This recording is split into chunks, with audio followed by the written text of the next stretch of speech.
ಎಲ್ರಿಗೂ ನಮಸ್ಕಾರ. Welcome back to our channel. ಇತ್ತೀಚೆಗೆ KPSC ತುಂಬಾ ನ್ಯೂಸ್ ಅಲ್ಲಿ ಇತ್ತು.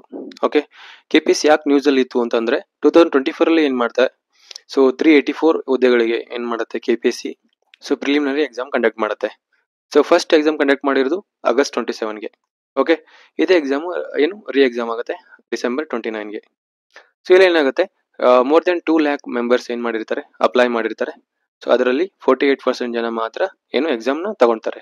So nearly 1 lakh. So prelims attend ಮಾಡಿರೋದು ಎಷ್ಟು ಜನ ಅಂತಂದ್ರೆ ನಿಯರ್ಲಿ 1 ಲಕ್ಷ ಜನ ಎಕ್ಸಾಮ್ನ ಬರ್ದಿರ್ತಾರೆ. ಸೊ ಇಲ್ಲಿ ರೀ ಎಕ್ಸಾಮ್ ಯಾಕಾಯ್ತು ಅಂತ ನೋಡ್ಬೇಕಂದ್ರೆ, ಮೇನ್ಲಿ ಟ್ರಾನ್ಸ್ಲೇಷನ್ ಎರರ್ಸ್ ತುಂಬಾನೇ ಇತ್ತು ಅಂತ ಹೇಳ್ತಾರೆ. Next, so out of the box ಅಂತಂದ್ರೆ ಯಾವ ತರ ಡಿಫಿಕಲ್ಟಿ ಲೆವೆಲ್ ಜಾಸ್ತಿ ಇತ್ತು, ಮತ್ತೆ ಡಿಫಿಕಲ್ಟಿ ಲೆವೆಲ್ ಯಾವ ತರ ಯಾವ್ದಕ್ಕೆ ಡಿಫಿಕಲ್ಟಿ ಲೆವೆಲ್ ಆಗಿತ್ತು ಅಂತಂದ್ರೆ, ಸೊ ಸ್ಟೇಟ್ಮೆಂಟು ಮತ್ತೆ ಆಪ್ಷನ್ ತುಂಬಾ ಎರರ್ಸ್ ಇತ್ತು. ಸೊ ಅಲ್ಲಿ ಒಂದಕ್ಕೊಂದು ಕಾಂಟ್ರಡಿಕ್ಟರಿ ಇತ್ತು, ತುಂಬಾ ಮಿಸ್ಟೇಕ್ಸ್ ಇತ್ತು. ಅದಕ್ಕೆ KPSC ಏನ್ ಮಾಡುತ್ತೆ, ಸೊ ರೀ ಎಕ್ಸಾಮ್ ಕಂಡಕ್ಟ್ ಮಾಡುತ್ತೆ. ಸೊ ರೀ ಎಕ್ಸಾಮ್ ಅಲ್ಲಿ ಮಿಸ್ಟೇಕ್ಸ್ ಏನು ಇರ್ಲಿಲ್ವಾ, ಸೊ ಈಗ ರೀ ಎಕ್ಸಾಮ್ ಅಲ್ಲಿ ಕೂಡ ಏನಾಗುತ್ತೆ, ಟ್ರಾನ್ಸ್ಲೇಷನ್ ಎರರ್ಸು ಕಂಟಿನ್ಯೂ ಆಗುತ್ತೆ. ಸೊ ಅರೌಂಡ್ 22 to 24 ಏನು ಕ್ವಶನ್ಗಳಿಗೆ ಟ್ರಾನ್ಸ್ಲೇಷನ್ ಎರರ್ ಆಗಿದೆ ಅಂತ ಹೇಳ್ತಿದ್ದಾರೆ. ಸೊ KPSC ಈ ಎರರ್ಸ್ನ ತಾನೇ ಮೇಂಟೈನ್ ಮಾಡಿತು ಅಂತಾನೆ ಹೇಳಲಾಗುತ್ತೆ ಇಲ್ಲಿ. ಸೊ ನೆಕ್ಸ್ಟ್ ಏನಾಗುತ್ತೆ, ಈಗ ರೀ ಎಕ್ಸಾಮ್ ಆಯ್ತು ಮತ್ತೆ ರೀ ಎಕ್ಸಾಮ್ ಆಗತ್ತಾ. ಸೊ ಹಾಗಾದ್ರೆ ಇದೊಂದು ಸೈಕಲ್ ಆಯ್ತು. ಸೊ ಏನು ವಿಶೇಷ ಸೈಕಲ್ ತರ ಇದೊಂದು ಸೈಕಲ್ ಕಂಟಿನ್ಯೂ ಆಗುತ್ತೆ. ಸೊ ಎಕ್ಸಾಮ್ ಆಯ್ತು, ಮತ್ತೆ ರೀ ಎಕ್ಸಾಮ್ ಆಯ್ತಾ, ಮತ್ತೆ ರೀ ಎಕ್ಸಾಮ್. ಸೊ ಯಾರ್ಯಾರು ಎಕ್ಸ್ಪೆಕ್ಟ್ ಮಾಡ್ತಾ ಇದ್ದೀರಿ ರೀ ಎಕ್ಸಾಮ್ ಆಗತ್ತೆ ಅಂತೇಳಿ, ಸೊ 90% ಏನು ಚಾನ್ಸ್ ಇಲ್ಲ. ಸೊ ರೀ ಎಕ್ಸಾಮ್ ಆಗಲ್ಲ. ಸೊ ಡೋಂಟ್ ಎಕ್ಸ್ಪೆಕ್ಟ್ ಏನು ರೀ ಎಕ್ಸಾಮ್ ಆಗುತ್ತೆ ಅಂತ ಯಾರು ಎಕ್ಸ್ಪೆಕ್ಟ್ ಮಾಡಬೇಡಿ. ಈ ಸರ್ತಿ ನೆಕ್ಸ್ಟ್ ರೀ ಎಕ್ಸಾಮ್ ಆಗಕ್ಕೆ ಚಾನ್ಸ್ ಇಲ್ಲ. ಸೊ 90% ಏನು ಚಾನ್ಸ್ ಇಲ್ಲ. ನೆಕ್ಸ್ಟ್ ಇಲ್ಲಿ ಪ್ರೊಟೆಸ್ಟ್ ಬಗ್ಗೆ ಮಾತಾಡ್ಬೋದು ನಾವು. ಸೊ ಪ್ರೊಟೆಸ್ಟ್ ಏನು, obviously India is a democratic country. So ಏನು ಪ್ರೊಟೆಸ್ಟ್ ಮಾಡಕ್ಕೆ ಅಧಿಕಾರ ಇದೆಯಾ ನಮಗೆ? ಸೊ ಫಂಡಮೆಂಟಲ್ ರೈಟ್ಸ್ ಅಲ್ಲಂತೂ ಅಧಿಕಾರ ಇಲ್ಲ. ಬಟ್ ನಮಗೆ ಆರ್ಟಿಕಲ್ 19 ಅಲ್ಲಿ ಸ್ಪೀಚ್ ಏನು ಫ್ರೀಡಮ್ ಆಫ್ ಸ್ಪೀಚ್ ಎಕ್ಸ್ಪ್ರೆಷನ್ ಇದೆ. ನಮಗೆ ಏನು ಕೇಳಕ್ಕೆ ಅಧಿಕಾರ ಇದೆ. ಸೊ ಗೌರ್ಮೆಂಟ್ ನ ಪ್ರಶ್ನಿಸಕ್ಕೆ ನಮಗೆ ಅಧಿಕಾರ ಇದೆ. ಓಕೆ, ಕನ್ಸ್ಟ್ರಕ್ಟಿವ್ ಕ್ರಿಟಿಸಿಸಮ್ ಇದೆ. Okay, next KPSC. So KPSC ಇದೊಂದು ಇಂಡಿಪೆಂಡೆಂಟ್ ಬಾಡಿ ಇದು.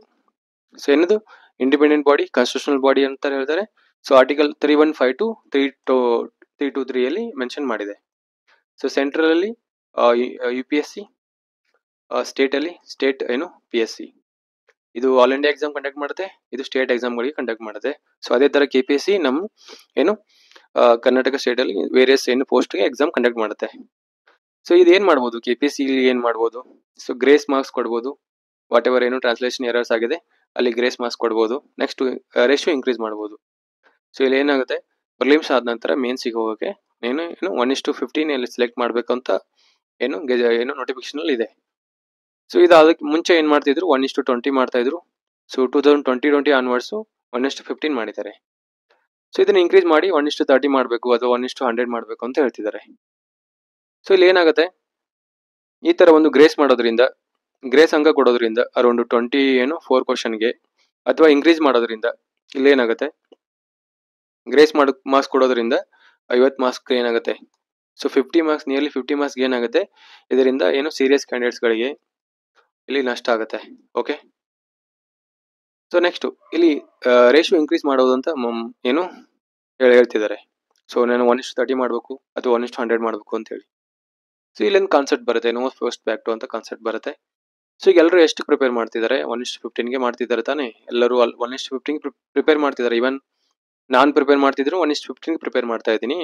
ಸೊ ಸಡನ್ ಆಗಿ ಈಗ ಎಷ್ಟು KPSC ಏನು 1:30 ಮಾಡಿಬಿಟ್ರೆ ಕಾಂಪಿಟೇಷನ್ ಡಬಲ್ ಆಗುತ್ತೆ ಅಲ್ಲಿ.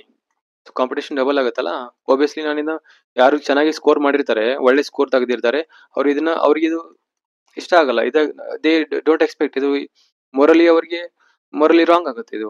ಓಕೆ, ನೆಕ್ಸ್ಟ್ ಈಗ 1 ಲಕ್ಷ ಪಾಪ್ಯುಲೇಷನ್ 1 ಲಕ್ಷ ಜನ ಬರ್ದಿದ್ದಾರೆ ಫಿಲಿಮ್ಸ್, ಅವರಿಗೆಲ್ಲ ಏನು ಮೇನ್ಸ್ ಕೊಡ್ಬೇಕು ಅಂತಿದ್ದಾರೆ. ಸೊ 1 ಲಕ್ಷ ಜನ ಪ್ರಿಲಿಮ್ಸ್ ಬರೆದಾಗ ಮೇನ್ಸ್ ಕೊಡ್ಬೇಕು ಅಂತಿದ್ದಾರೆ. ಸೊ ಇಲ್ಲಿ ಟೈಮ್ ಎಷ್ಟಾಗುತ್ತೆ ನೀವೇ ಕ್ಯಾಲ್ಕುಲೇಟ್ ಮಾಡಿ. ಸೊ ಅರೌಂಡ್ ಏನು 3 ವರ್ಷ 3000 ಪೇಪರ್ಸ್ ಇದ್ರೆ KPSC ಎಷ್ಟು ಮಾಡ್ಬೋದು ಇದನ್ನ ರಿಸಲ್ಟ್ ಕೊಡೋಕೆ. ಸೊ 3 ವರ್ಷ ಹಿಡ್ಕೊಳ್ಳೋಣ. ಈಗ 1 ಲಕ್ಷ ಏನು ಪೇಪರ್ಸ್ ಇದಾವೆ, ಇದನ್ನ ಎಷ್ಟಾಗುತ್ತೆ, ಇದೊಂದು ಪಂಚವಾರ್ಷಿಕ ಯೋಜನೆಗಳಾಗ್ಬಿಡ್ತಾವೆ ಇದು. ಸೊ ನಾವಿಲ್ಲಿ ಏನ್ ಹೇಳ್ಬೋದು, ಇದು ಪಂಚವಾರ್ಷಿಕ ಯೋಜನೆ ಆಗ್ಬಿಡುತ್ತೆ. ಸೊ ಏನು 5 year ಟರ್ಮ್ ಏನು 5 year ಪ್ಲಾನ್ಸ್ ಆಗ್ಬಿಡ್ತವೆ ಇವು. ಬಟ್ ಇಲ್ಲಿ ಇನ್ನೊಂದು ಸಿನಾರಿಯೋ ಇದೆ. ಇನ್ನೊಂದು ಸಿನಾರಿಯೋ ಏನಿದೆ, ಸೊ 1,00,000 ಜನ ಮೇನ್ಸ್ ಏನು ಪ್ರಿಲಿಮ್ಸ್ ಬರ್ದಿದ್ದಾರೆ, 1,00,000 ಜನ ಅಟೆಂಡೇ ಆಗಿಲ್ಲ. ಸೊ ಇವ್ರ ಹತ್ರನೂ ಆಪ್ಷನ್ ಇದೆಯಾ, ಇವ್ರಿಗೆ ಏನಾದ್ರು ಆಪ್ಷನ್ ಇದೆಯಾ, ಇವ್ರು ಕೋರ್ಟ್ ಹೋಗೋಕೆ ಆಪ್ಷನ್ ಇದೆ. So they can go to court. ಇಲ್ಲಿ ಏನಿದೆ, ಪ್ರಿಲಿಮ್ಸ್ ಬರ್ದವ್ರಿಗೆ ಮೇನ್ಸ್ ಕೊಡ್ತಿದ್ದಾರೆ. ಸೊ ಎಲ್ಲ ಮೇನ್ಸ್ ಕೊಡ್ತಿದ್ದಾರೆ. ಹಾಗಾದ್ರೆ ಪ್ರಿಲಿಮ್ಸ್ ಎಕ್ಸಾಮ್ ಕಂಡಕ್ಟ್ ಮಾಡಿದ್ದು ಯಾಕೆ ಕ್ವಶನ್ ಬರುತ್ತೆ. ಪ್ರಿಲಿಮ್ಸ್ ಎಕ್ಸಾಮ್ ಕಂಡಕ್ಟ್ ಮಾಡಿದ್ದು ಯಾಕೆ? ಸೊ ಈಗ ಎರರ್ಸ್ ಆಗಿದೆ, ಮಿಸ್ಟೇಕ್ ಆಗಿದೆ ಅಂತ ಹೇಳ್ಬೋದು. ಬಟ್ ಈಗ ಮಿಸ್ಟೇಕ್ ಫಸ್ಟ್ ಟೈಮ್ ಆಗಿದೆಯಾ, ಇದು ಸೆಕೆಂಡ್ ಟೈಮು. ಹಾಗಾದ್ರೆ ಇನ್ನು ಮತ್ತೆ ರೀ ಎಕ್ಸಾಮ್ ನಡೆಸ್ತಾರೆ, ಅಲ್ಲಿ ಎಕ್ಸಾಮ್ ಏನು ಮಿಸ್ಟೇಕ್ಸ್ ಆಗಲ್ಲ ಅಂತೀರಾ? ಸೊ ಇಲ್ಲಿ ಗ್ಯಾರಂಟಿ ಯಾರು ಕೊಡ್ತಾರೆ ಮಿಸ್ಟೇಕ್ಸ್ ಆಗಲ್ಲ ಅಂತ ಹೇಳಿ? ಓಕೆ, ಸೊ ಫೈನಲ್ ಆಗಿ ಸೊ ಇಲ್ಲಿ ಸ್ಟೂಡೆಂಟ್ಸ್ಗೂ ಕೋರ್ಟಿಗೆ ಹೋಗ್ಬೋದು, KPSCನೂ ಕೋರ್ಟಿಗೆ ಹೋಗ್ಬೋದು, ಸೊ ಇವರು ಕೂಡ ಕೋರ್ಟಿಗೆ ಹೋಗ್ಬೋದು. ಸೊ ಇಲ್ಲಿ ಏನಾಗುತ್ತೆ, ಫೈನಲ್ ಡಿಸಿಷನ್ ಯಾರು? ಕೋರ್ಟ್ ಕೊಡುತ್ತೆ. ಕೋರ್ಟಿಗೆ ಹೋದಾಗ ನಂತರ ಮಾತ್ರ ಇದು.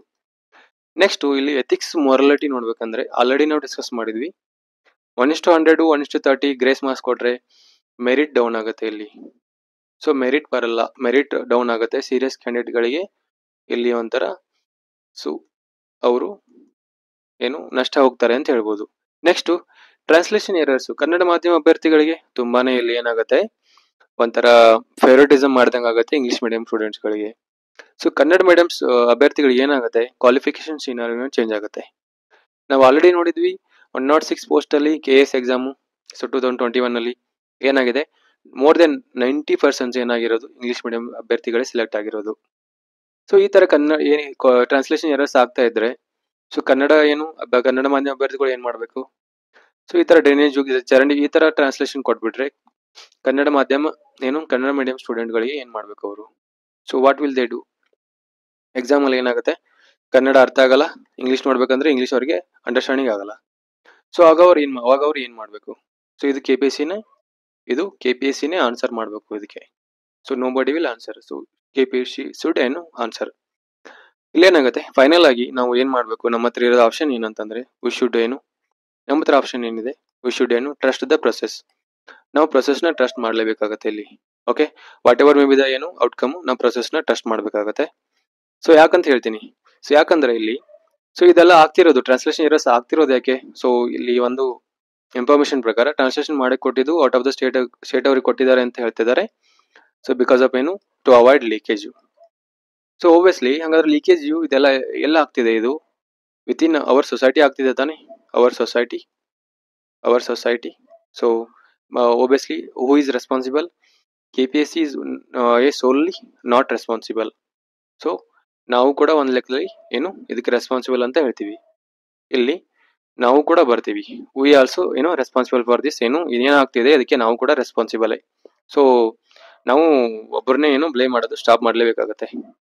ನೆಕ್ಸ್ಟ್ ಕೀ ಆನ್ಸರ್ಸ್ ನ ಯಾವಾಗ ಎಕ್ಸ್ಪೆಕ್ಟ್ ಮಾಡ್ಬೋದು ಅಂತಂದ್ರೆ, ಒಂದ್ಸಲ OMR ಎಲ್ಲ ಲೋಡ್ ಆದ ತಕ್ಷಣ ಕೀ ಆನ್ಸರ್ಸ್ ನ ಬಿಡುಗಡೆ ಮಾಡ್ಬೋದು ಅಂತ ಹೇಳ್ತಿದ್ದಾರೆ. ಅರೌಂಡ್ 13 to 15th ಜನವರಿ ಈ ದಿನಗಳಲ್ಲಿ ಕೀ ಆನ್ಸರ್ಸ್ ನ ರಿಲೀಸ್ ಮಾಡ್ಬೋದು.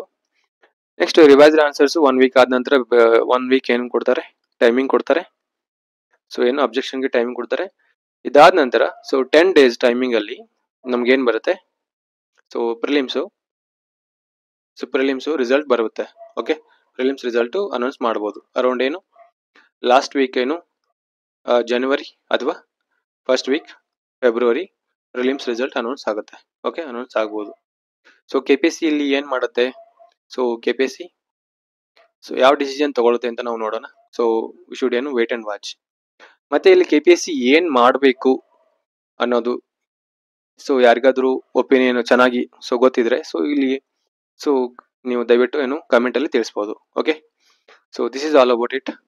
Thank you one and all. Okay.